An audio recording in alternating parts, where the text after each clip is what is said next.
Bonjour à tous, je suis Kevin Guillot, créateur de contenu sur YouTube et fondateur du site monarchiebritannique.com. Je vais vous parler du dilemme qui existe entre le devoir et la vie personnelle des Windsor, que vous allez pouvoir découvrir dans des documentaires qui sont Le mari de la reine, Au cœur de la couronne et Harry et Meghan, Rébellion royale, qui sont disponibles sur Explore. Le premier des conjoints au sein de la famille royale, c'est bien sûr celui du monarque. Qu'il soit une femme ou un homme, il a une importance vraiment particulière au sein de la famille royale. Le prince Philippe, donc le mari de la reine Elisabeth, est vraiment l'incarnation parfaite du consort. Pourquoi? Parce que c'est un prince qui a abandonné toutes ses ambitions personnelles pour servir vraiment toute sa vie le règne de sa femme. C'est vraiment une personne cruciale dans un règne parce que c'est sur lui qu'elle a pu se reposer au cours de ses plus de 70 ans de règne. Aujourd'hui, les épouses des membres du noyau de la famille royale ont exactement le même rôle que le prince Philippe auparavant.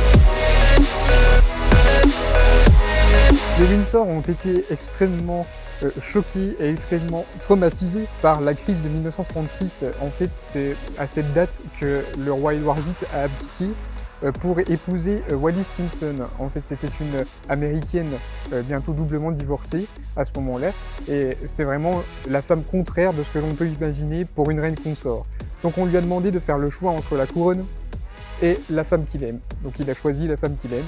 Il est parti à cause finalement d'une histoire de divorce. Donc ce traumatisme du divorce est resté au sein de la famille royale jusqu'aux années 1990.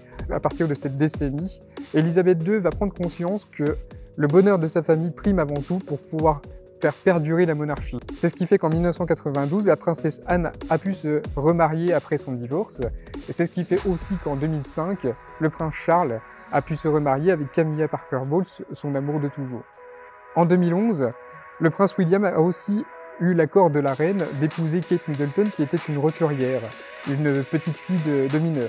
C'est une révolution pour la monarchie britannique, tout simplement parce que c'est la première à ne pas avoir de titre et à faire son entrée au sein de la famille royale. Et en 2018, Elisabeth II frappe encore plus fort en acceptant que le prince Harry épouse Meghan Markle, qui était donc une femme américaine, divorcée et métisse, et c'est ces caractéristiques qui font que ce mariage est vraiment exceptionnel en tout point, et c'est ce qui fait rentrer en fait la famille royale dans la modernité, dans le modèle de la famille moderne d'aujourd'hui. La grande capacité d'Elisabeth II pendant tout son règne a été de s'adapter aux volontés de son peuple et voire de les devancer pour faire perdurer la monarchie. C'est ce qui fait qu'aujourd'hui, elle est capable d'accepter des changements qu'elle n'aurait jamais pensé auparavant, tout ça pour que la monarchie britannique perdure et soit encore aujourd'hui une institution admirée à travers le monde. Par exemple, elle s'est imposée le fait de changer sa manière de parler pendant ses discours pour que ça corresponde plus à la manière de parler d'aujourd'hui.